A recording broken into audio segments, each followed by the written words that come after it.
Oh, gotta move this camera up a little bit. What's up, everybody? It's been a while since I've posted a YouTube video, and I have a great one for you today. I have Naded gonna be with me today, talk about how he got into Halo, about his tournament success, what his plans are for the future with Halo 5 and beyond. And without further ado, let's do what we do. We're going into gameplay. Let's go. Let's effing go. Oh, there, dude. So a lot of people have been asking about this one for a while. I know you've gotten lots of tweets about it. I've gotten countless tweets about it. People not only asking when the next Halo history video is going to be about, but when am I going to get Brett Naded Leonard on here? So tell us a little bit about how you first got into Halo. Because, correct me if I'm wrong, but I'm pretty sure I watched like a old school montage from someone by the name of Naded way back in the day. Do you happen to know this guy? Do you happen to know who Lemonaded is? I did make a montage. I admit it. And was it? God, what is it? It might have been under Lemonaded, I think, actually. It was Lemonaded. And yeah, so I remember there being some questionable clips of like combo things, but then there's also like some of the nastiest shots I've seen with like sniper rifle and stuff like that. So I just remember, because I remember someone pointed out to me a long time later, like after I had obviously known about you in the pro scene and you had been placing at the top in the pro scene. Someone told me to go check that out. And was that like the very first gamer tag you went under, or what did you start off as? Yeah, that was the first. So yeah, pretty much how I got into Halo is I got Halo 1, or like I played with my friends in Halo 1 in campaign, and then we were trying to figure out gamer tags, and his gamer tag was Emerald Nut.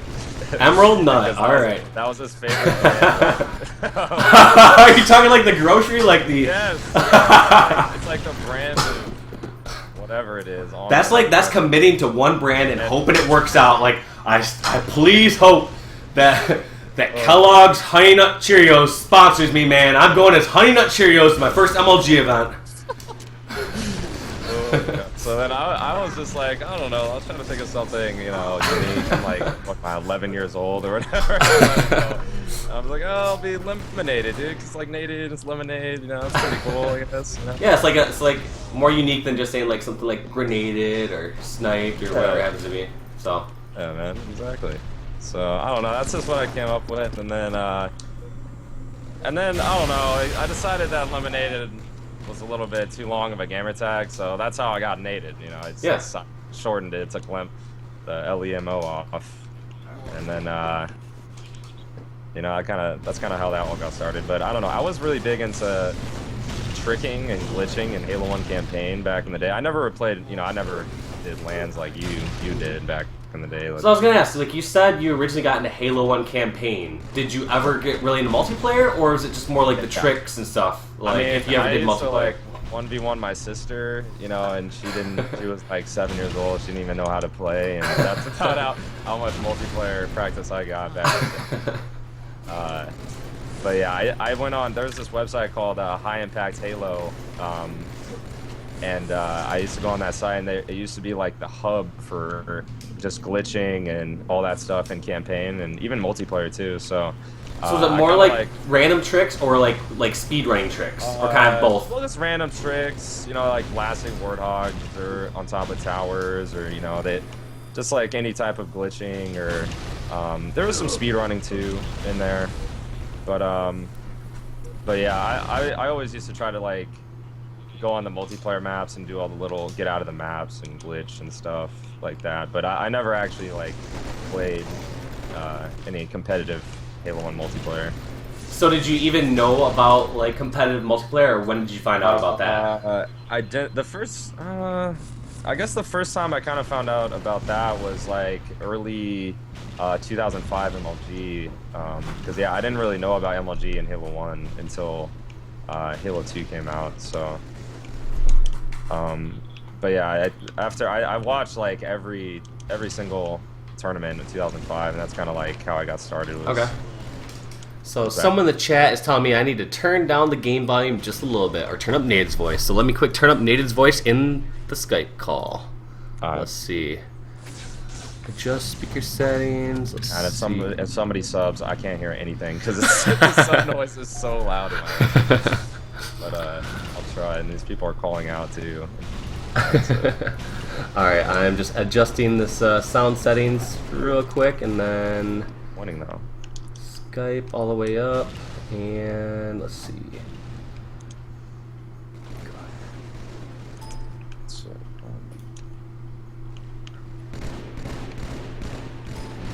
All right. Hopefully that's a little better, everyone. oh yeah, I don't. Well, hey, at least you had game sound. I didn't even have game sound. All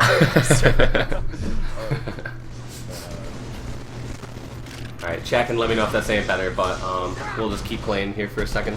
But you said you started watching this tournaments in 2005, so basically, like, right when you got into, like, I assume you got Halo 2 as soon as it came out, like most of us? I did. I got Halo 2 right when it came out, and I played with my friends, or we actually took the day off of school. We played it through campaign, and because the multiplayer on Xbox Live didn't come out right away when the game came out.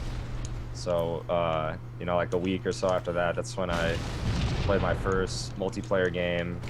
And I remember it like it was yesterday. It was Ascension, King of the Hill, free for all, and I ended up winning it. And ever since then, I don't know. I just had like some really strong passion for the game. So you're saying that if Ascension free for all didn't go so well, you're not sure if you would have been playing in the pro scene then, huh? Yeah, if I lost that game and got wrecked, I definitely would have just kept playing Call of Duty or some other game. Probably just stick to GameCube actually. Let's go back to the GameCube. But good thing. Well, like I used to play baseball, so I don't know. I think that like gave me a lot of natural hand-eye coordination just by playing that sport. And yeah, hop in my backpack. I think that's one thing. I think it's one thing that people don't seem to realize about other pros that have kind of came up throughout the scene. It seemed like a lot of top pros have some sort of competitive background. Like Ogre 2 played travel soccer. I know that you played like the equivalent of like AAU for baseball. Is that correct? Like going through pretty high through like low leagues and up to that high. But you know, I played when I was like a kid, going up into my early teen years and stuff before I played Halo. But yeah, I was definitely into sports my whole life. So anything else besides baseball? No, well, yeah, baseball is my main sport, but I don't know. I played a little bit of soccer back in the day, but I always played baseball mostly. I played baseball for like 6-7 years.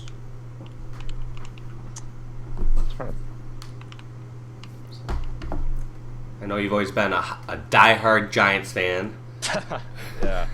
I remember always that going on as we were teaming. But even before we get to the teaming part, so when did you go to your very first event? Like you said, you found out about in 2005.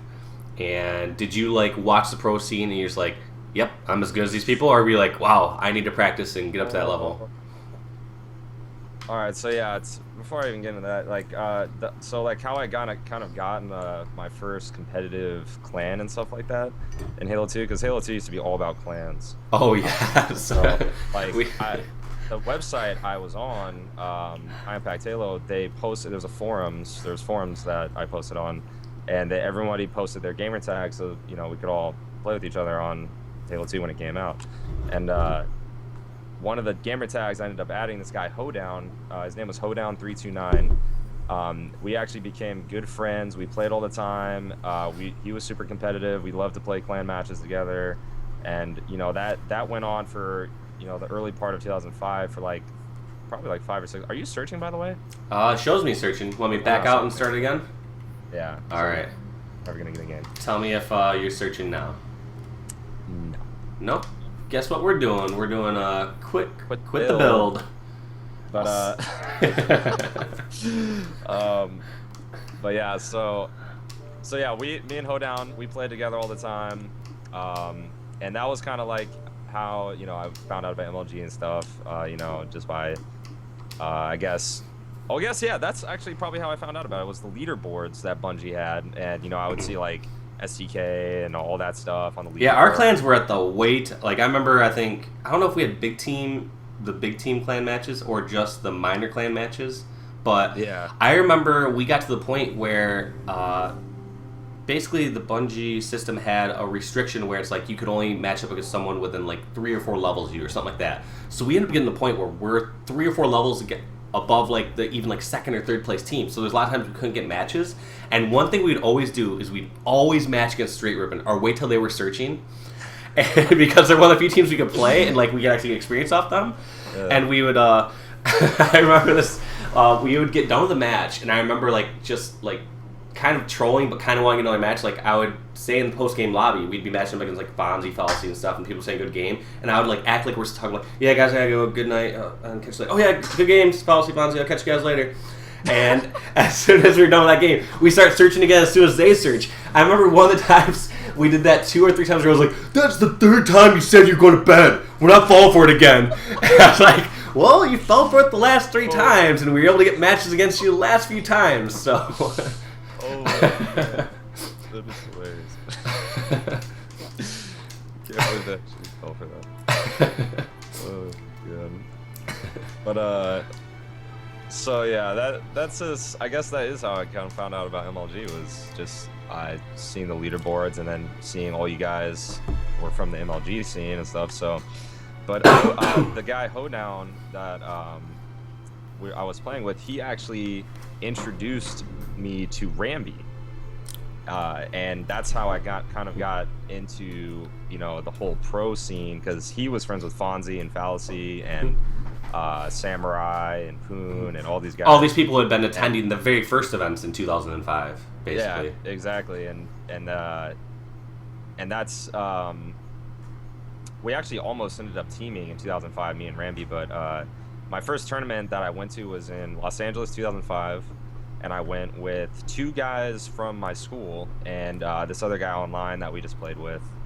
It was just basically some, dude that we met online, but yeah, and I ended up almost making pro bracket in FFA. I got top 8 and then ended up getting like 6 or something in that round, and not making it to pro bracket. But yeah, that's kind of like how I knew that I had the skill, after I went to that tournament and played really well in the FFA. That's one thing I really miss of like within recent Halos. Like obviously they've had the Halo 4 like global championship and some like rare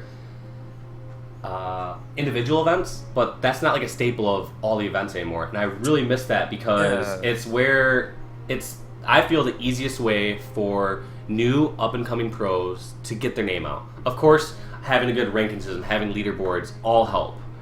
So you can see like who's really good at, whether it's searching like hardcore, like who's at the top of Team Slayer lists and all those sort of things. But at the same time, when you go to a tournament and you see somebody, like you looked at the top of the free-for-all list at any event, let's say 2005, 2006, 2007, the top 16 were, I would say 15 or 14 out of those 16 people were on like top 4 or 5 teams. Every single member was all on these top teams. And then you'd have a couple of these anomalies, like someone like I Got Your Pistola, and people who are obviously like gods in the scene now. You know what I mean? People that are so good at Halo, but they were recognized, I feel like, through free-for-all. You were always at the top of the free-for-all things. I was always at the top of the free-for-alls. Like Strong Side, all these like Ogre, Karma, all these top players. Yeah. At the top of free-for-all.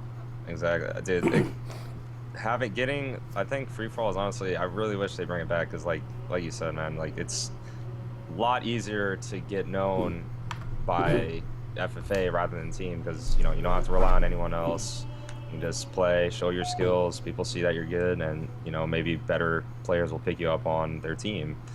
But like a lot of people now, like they always say to me on my stream, is that they try to make a team and they end up getting kicked off or whatever, and they can't, there's not any way to like show. It's really tough even at the top level, like even within like the top 8 teams, to get together that perfect squad and stick together and practice and continually improve and stick together for even more than one event, or even stick together up into an event.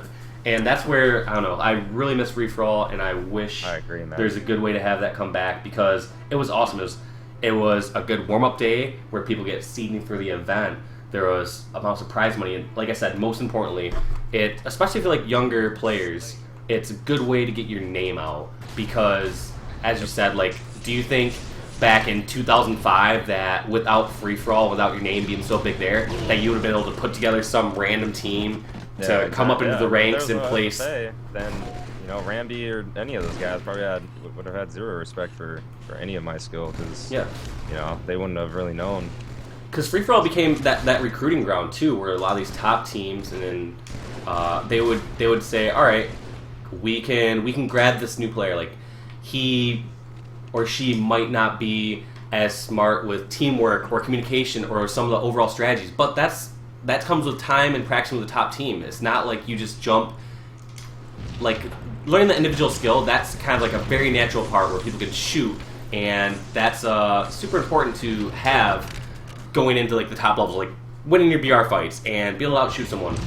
That you can't really teach as much. Whereas something like how to rotate the flag across the map, where to set up on a Team Slayer game, how to communicate more effectively, that is very teachable.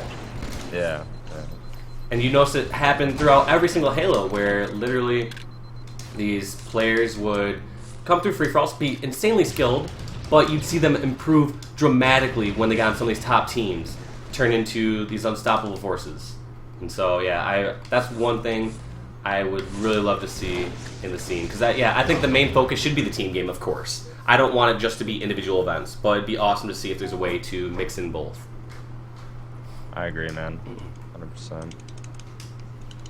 So, after your very first event, is that when you got your first break to like team with like Randy and them, or what was your very first that you felt like competitive squad? Because as you said, you almost made pro bracket in your first event, the Los Angeles event. Yeah. So, yeah, because Ramby was thinking about teaming with me in 2005, but then he ended up going with, I don't know if you remember who Murphman is. I remember a lot of that 650 squad. 650 squad, is that San Fran area code? Or Palo Alto or something like that? Yeah, it is, yeah. So I remember like Sir Samurai 650, I believe, is like Murphman 650, and I can't remember what other names were part of that squad, but I remember a lot of those guys, like, you know, through Straight Rippin' and like early Straight Rippin'. So. Yeah, so then, they ended up teaming with like those guys in 2005, and then I guess they decided, or Ramby and Poon decided they wanted to team with me, and for 2006 season, and then we were trying to figure out who to pick up as a fourth, and I remember searching matchmaking one day and playing this guy named Too Legitimate. He ended up getting way more kills than me in this Beaver Creek game, and I was like, wow, this is guy, like, no one ever gets more kills. Like, what is it? So, like, you're saying one matchmaking game, when you matched up against Too Legit, you was like, you realized he was that good. Oh, yeah, because, like, honestly, like, at the time, nobody really got more kills than me and stuff, like, in games, and I noticed this one time he got so many kills in the Beaver Creek, like, bomb game, and after that, I just knew, like, he was really good, so I was like, hey, let's just try to pick up Legit, and especially because he did good in that FFA tournament. I think it was like Atlanta 05 or something, because I know he went to an 05 tournament as well, so we decided to pick him up, and that was our Storm Ventures team. Yeah, it's interesting, because I obviously remember Storm Ventures being one of the top squads and toughest squads in 2006, but I don't remember exactly when that squad formed, you know what I mean? Because it's sometimes like those dates get muddled, where like I remember 2005 predominantly being a lot of IGS, which consisted of like Gandhi, Shockwave, McGavin, Sergio. Like that was probably the top team that gave us a lot of run for our money, or like the old like straight Rippin', which was T Squared, Fonzie, Falsey, like Samurai, Zyles, so like a lot of just kind of those obviously big names in the scene. But then, 2006, I feel like was your guys' breakout year. Correct me if I'm wrong, but yeah, it was. Yeah, our first tournament was Meadowlands 06 or 2006, and like that was when we first played like a lot of pros that I used to watch like way back in the day, like Sad Panda and Mac, and we ended up beating those guys, and we played Poison and those guys. I remember beating them. And I don't know, it's just like, it was kind of like, I don't know, surreal for me, honestly, because like I used to, you know, look up to a lot of these players, and now I'm actually playing against them and we're winning games. And I don't know, that was we ended up getting 6th place at our first event. And this was 2006 or yeah, this is the first tournament of 2006. We ended up getting 6th place. I think we lost to Carbon or something like that to get knocked out of the tournament. And which, I mean, Carbon was always notorious for like having these ridiculous losers bracket runs, or like kind of end up like messing up a lot of brackets. Like they would somehow, like, you never hear of this anymore, but they would somehow lose like round like 2 or 3 in the event, like out of, you know, 256 teams. We're like, wait, what do you mean Carbon is in the losers bracket? And then they'd make like a huge run back and screw up the entire bracket. You'd have a team that shouldn't be like placing outside top 16 that gets knocked out into top like 16 or top 32 because Carbon's down the bracket where they shouldn't be, and you have some random team, like an amateur team, that beat the 2nd seeded team. It just doesn't make any sense. Like, I don't know how they ever did that. But it happened multiple times, like in 2006, I believe. Yeah, that happened. Yeah, that happened to us. Like, we had to, it was Anaheim 2006, and Carbon lost early on, and we had to play them because we ended up losing the Triggers Down, and we had to play them for like top 6, or we had to play them for top 12, and we almost beat them. We lost game 5. Oh my god! And that was just, I don't know. Like, after that, like, that was such a terrible tournament. That was like, we ended up getting top 16 and 4s. I didn't even make. I got like top 12 in FFA, and I was just like, you know, I'm 15 years old at the time, just feeling super depressed. And I'm like, I don't know what's gonna happen, if our team's gonna break up or what. And, but yeah, I mean, that next tournament though, Chicago 6, is the one that, you know, it's probably the most memorable one for you in 2006 would be my guess, because definitely. I think a lot of teams, a lot of players that watch the scene and a lot of spectators knew that, you know, Stormmensch is a top squad and it's good, but until this point, you guys had never been in a finals. You had never really shown that you can overtake the top teams. And for those that don't know the Chicago 2006 event, pretty much every single event, I would say, in 2006, it was like Final Boss versus Carbon finals, or I think there ended up being one against Straight. That might even be wrong. I think it might have been like almost Final Boss Carbon every single time. Final Boss Carbon, Final Boss Straight.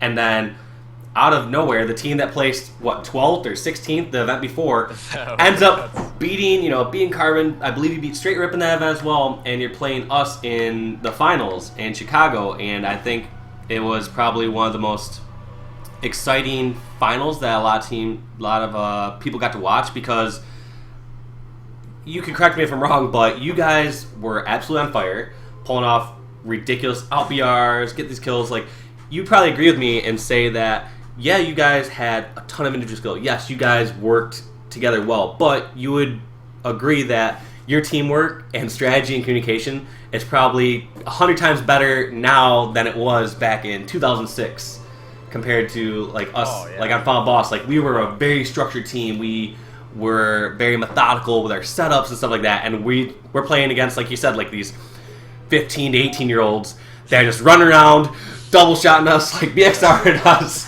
going on killing frenzies. Yeah, exactly. I mean, we had, you know, some we had some strats and stuff, but like rewatching a lot of that rebroadcast, and sorry, it was hard to hear you, by the way, because these kids were yelling so loud. Like, oh my god, it's Walshy. It's not even the real Walshy. It's not the real one. No one would be dumb enough to have that gamer tag. I'm like, because now that I look at it, I was like, I couldn't find any good deviation of Walshy, so I went with Walshy comms. Like, all right, I should just be advertising